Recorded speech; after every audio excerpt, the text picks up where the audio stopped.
Ancient Indian culture after the Mauryas.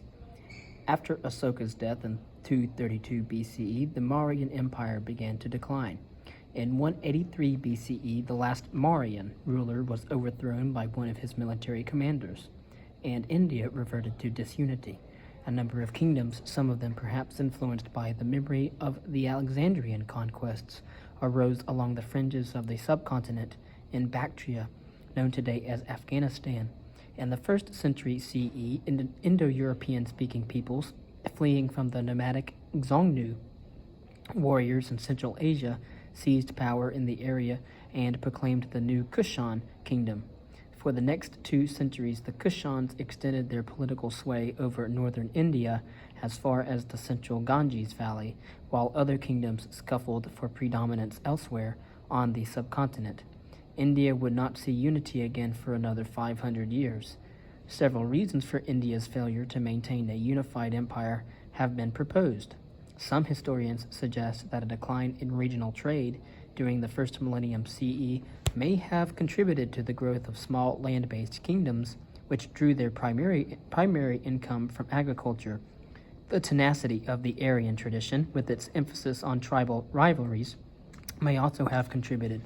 Although the Mauryan rulers tried to impose a more centralized organization, clan loyalties once again came to the fore after the collapse of the Mauryan dynasty.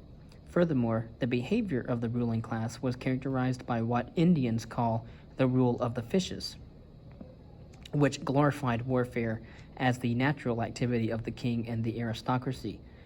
The Arthasastra, which set forth a model of a centralized Indian state, assumed that war was the sport of kings. Still, this was not an uneventful period in the history of India, as Indo-Aryan ideas continued to spread southward, and both Brahmanism and Buddhism evolved in new directions. Few cultures in the world are as rich and varied as that of India. Most societies excel in some form of artistic and literary achievement, and not in others.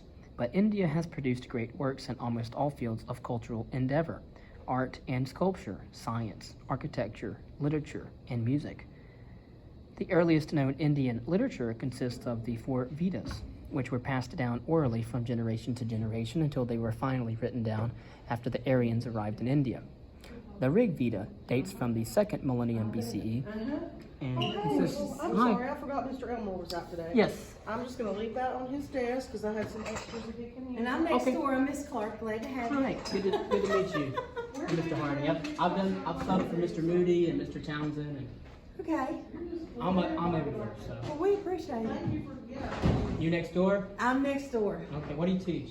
Same thing. Well, I don't have the lab yet. They're getting ready to build mine. Oh, cool. But I'm CTE. Yeah. Awesome. I'm registering them all for the high school. So. Good. Well, I'm sure they appreciate you. Oh, goodness. Some of my trays are here. I haven't moved them yet. Well, it's good to meet you all. Well, you too, and thank you for coming. Oh, you're welcome. I'll just leave those there for him when he gets back. Was he sick today, or did he get a Um, Oh, probably. The Rig Veda dates from the 2nd millennium BCE and consists of more than 1,000 hymns that were used at religious ceremonies. The other 3 Vedas were written considerably later and contain instructions for performing ritual sacrifices and other ceremonies. The Brahmins, or Brahmanas, and the Upanishads serve as commentaries on the Vedas. The language of the Vedas was Sanskrit, one of the Indo-European family of languages. After the arrival of the Aryans in India, Sanskrit gradually declined as a spoken language and was replaced in northern India by a simpler tongue known as Prakrit. Nevertheless, Sanskrit continued to be used as the language of the bureaucracy and of literary expression for many centuries after that, and, like Latin in medieval Europe, served as a common language of communication between various regions of India. In the south, a variety of Dravidian languages continued to be spoken. As early as the 5th century BCE, Indian grammarians had codified Sanskrit to preserve the authenticity of the Vedas for the spiritual edification of future generations. And even today, more Indo-European languages are being discovered, and a famous grammar written by the scholar Panini in the 4th century BCE set forth 4,000 grammatical rules prescribing the correct usage of the spoken and written language. This achievement is particularly impressive in that Europe did not have a science of linguistics until the 19th century, when it was developed partly as a result of the discovery of the works of Panini and later Indian linguists. After the development of a writing system in the first millennium BCE, India's holy literature was probably inscribed on palm leaves stitched together into a book, somewhat similar to the first books produced on papyri or parchment in the Mediterranean region. Also written for the first time were India's great historical epics, the Mahabharata and Ramayana. Both of these epics may have originally been recited at religious ceremonies, but they are essentially histories that recount the martial exploits of great Aryan rulers and warriors. The Mahabharata, consisting of more than 90,000 stanzas, was probably written about 100 BCE and describes in great detail a war between cousins for control of the kingdom 900 years earlier. Interwoven in the narrative are many fantastic legends of the gods. Above all, the Mahabharata is a tale of moral confrontations and an elucidation of the ethical precepts of the Dharma. The most famous section of the book is the so-called Bhagavad Gita, a sermon by the legendary Indian figure Krishna on the eve of a major battle. In this sermon, as mentioned at the beginning of this reading, Krishna sets forth one of the key ethical maxims of Indian society. In taking action, dharma, one must be indifferent to success or failure and consider only the moral rightness of the act itself. The Ramayana, written at about the same time, is much more shorter than the Mahabharata.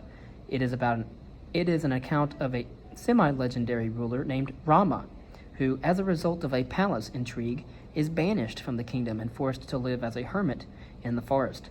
Later, he fights the demon king of Sri Lanka, who has kidnapped his beloved wife Sita.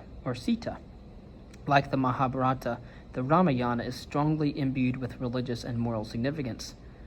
Rama is portrayed as the ideal Aryan hero, a perfect ruler, and an ideal son, while Sita projects the supreme duty of female chastity and wifely loyalty to her husband. The Ramayana is a story of the triumph of good over evil, duty over self-indulgence, and generosity over selfishness. And again, that's similar to a lot of the Abrahamic faith as well as Zoroastrianism. It combines filial and erotic love, conflicts of human passion, character, and analysis, and poetic descriptions of nature. The Ramayana also has all the ingredients of an enthralling adventure: giants, wondrous flying chariots, invincible arrows and swords, and magic potions and mantras, like that of the Abrahamic texts. One of the real heroes of the story is the Monkey King, Hanuman, who flies from India to Sri Lanka to set the great battle in motion. It is no wonder that for millennia the Ramayana has remained a favorite among Indians of all age groups, often performed at festivals today and inspiring a hugely large, popular television version produced in recent years. Concerning architecture and sculpture, after literature, the greatest achievements of early Indian civilization were in architecture and sculpture. Some of the earliest examples of Indian architecture stem from the time of Emperor Asoka, when Buddhism became the religion of the state. Until the time of the Mauryas, our Aryan buildings had been constructed of wood. With the rise of the Mauryan Empire, stone had begun to be used as artisans arrived in India and seeking employment after the destruction of the Persian Empire by Alexander the Great. Many of these stone carvers accepted the patronage of Emperor Asoka, who used them to spread Buddhist ideas throughout the subcontinent. There were three main types of religious structures: the pillar, the stupa, and the rock chamber. As noted earlier, during Asoka's reign, many stone columns were erected alongside roads to commemorate the events in the Buddha's life and mark pilgrim routes to holy places. Weighing up to 50 tons each and rising as high as 32 feet, these polished sandstone pillars were topped with a carved capital, usually depicting lions uttering the Buddha's message. 10 remain standing to the present day. A stupa was originally meant to house a relic of the Buddha, such as a lock of his hair or a branch of the famous Bodhi tree, the tree beneath which Siddhartha Gautama had first achieved enlightenment, and was constructed in the form of a burial mound. The pyramids in Egypt also derived from burial mounds. And as you can see, also medieval churches also had relics as well. Eventually, the stupa became a place for devotion and the most familiar form of Buddhist architecture. Stupas rose to considerable heights, and were surmounted with a spire, possibly representing the stages of existence en route to nirvana. According to legend, Asoka ordered the construction of 84,000 stupas throughout India to promote the Buddha's message. A few survive today, but including the famous stupa at Sanchi, begun under Asoka, and it was completed 2 centuries later. The final form of early Indian architecture is the rock chamber carved out of a cliff on the side of a mountain. Asoka began the construction of these chambers to provide rooms to house monks or wandering ascetics and to serve as halls for religious ceremonies. The chambers were rectangular with pillars, an altar, and a vault reminiscent of Roman basilicas in the west. The 3 most famous chambers of this period are Bahaja, Karli, and Ajunta. The last one contains, at Ajunta, 29 rooms. All 3 forms of architecture were embellished with detailed reliefs and freestanding statues of deities, other human figures, and animals that are permeated with a sense of nature and a vitality of life.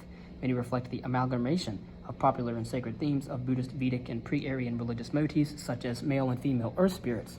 Until the 2nd century CE, Siddhartha Gautama was represented only through symbols, such as the wheel of life, the Bodhi tree, and the footprint, perhaps because artists deemed it improper to portray him in human form, since he had escaped his corporeal confines into enlightenment. After the spread of Mahayana Buddhism in the 2nd century, when the Buddha was no longer portrayed as a teacher but rather as a god, his image began to appear in stone as an object for divine worship. By this time, though, India had established its own unique religious art. The art is permeated by sensuousness and exuberance, and is often overtly sexual.